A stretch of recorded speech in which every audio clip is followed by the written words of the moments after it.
À cette connaissance. C'est un vrai sujet, ça. C'est un vrai problème. Je suis un horrible élitiste. Je pense que le monde complexe de demain ne peut être géré que par des intellectuels. Vous, dans cette salle, vous allez vivre un âge d'or. Et nous devons créer une société inclusive et trouver le moyen d'éviter qu'il y ait un gigantesque gap. Ce que Harari, dans Homo Deus, appelle des dieux et des inutiles, les dieux, vous, qui maîtrisez, contrôlez, managerez les technologies NBIC, les technologies transhumanistes, et les inutiles, les gens moins favorisés, qui auront du mal dans le monde compliqué dans lequel nous rentrons, et les gilets jaunes. C'est la première manifestation de ce gap intellectuel insupportable que nous sommes en train de créer entre les winners, les dieux d'Harari, et les losers, les inutiles.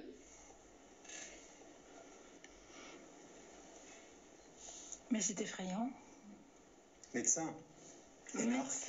Médecin. Je pense que Hitler ne disait peut-être pas les choses aussi directement. Les dieux, c'est vous. Donc, il s'adresse à nos futurs dirigeants. Et les inutiles, c'est nous, quoi.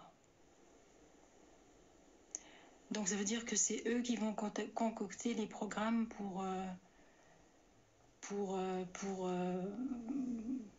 décider de la façon dont on doit vivre, dont on aura le droit de vivre ou de disparaître, peut-être.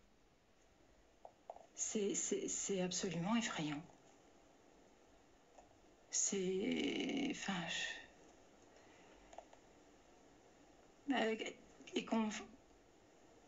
Que ce soit dans le cadre de l'enseignement à des jeunes filles, des jeunes hommes qui sont déjà tellement confortés dans leur supériorité par notre système éducatif.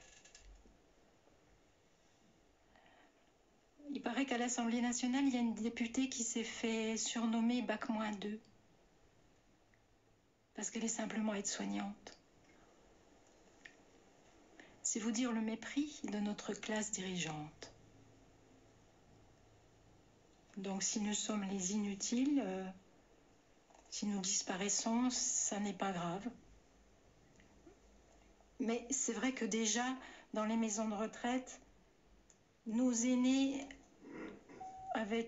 ont une espérance de vie résiduelle.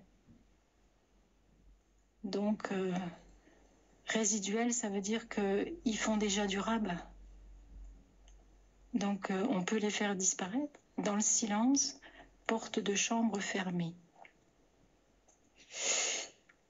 Mais ça me donne juste envie de pleurer, je suis désolée, mais c'est épouvantable. Qu'est-ce qu'on a fait à nos aînés? Qu'est-ce qu'on est en train de faire à nos enfants? Quand est-ce que les gens vont ouvrir les yeux et réagir? Quand?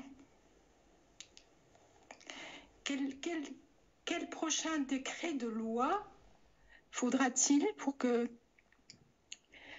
les gens puissent protester et empêcher ça?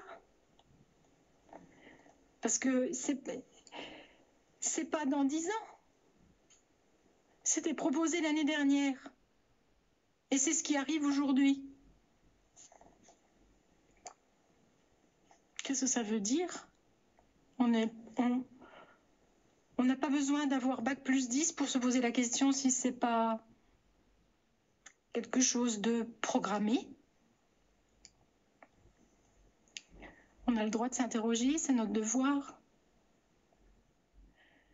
Puisque maintenant on a la possibilité d'avoir accès à l'information, c'est tout ce qui nous reste. Moi, j'ai plus la télévision depuis 15 ans, donc je suis désintoxiquée. Donc je vais chercher mes informations ailleurs. Tout le monde peut le faire. Tout le monde peut le faire. J'ai envie de dire aux gens, mais dans 10 ans ou dans 20 ans, est-ce que vous pourrez regarder vos enfants dans les yeux et leur dire que vous ne saviez pas? En 1945, c'était possible. Bien que j'ai deux grands-mères qui savaient parfaitement ce qu'on faisait des Juifs quand on les mettait dans des trains. Elles ne disposaient pas de l'information dont on peut disposer aujourd'hui. Donc nos enfants ne nous croiront pas. Et nos enfants seront en droit de nous poser la question pourquoi on ne les a pas défendus. Voilà, c'est tout ce que j'ai envie de dire parce que c'est abominable. C'est tout. C'est juste abominable. Pardon.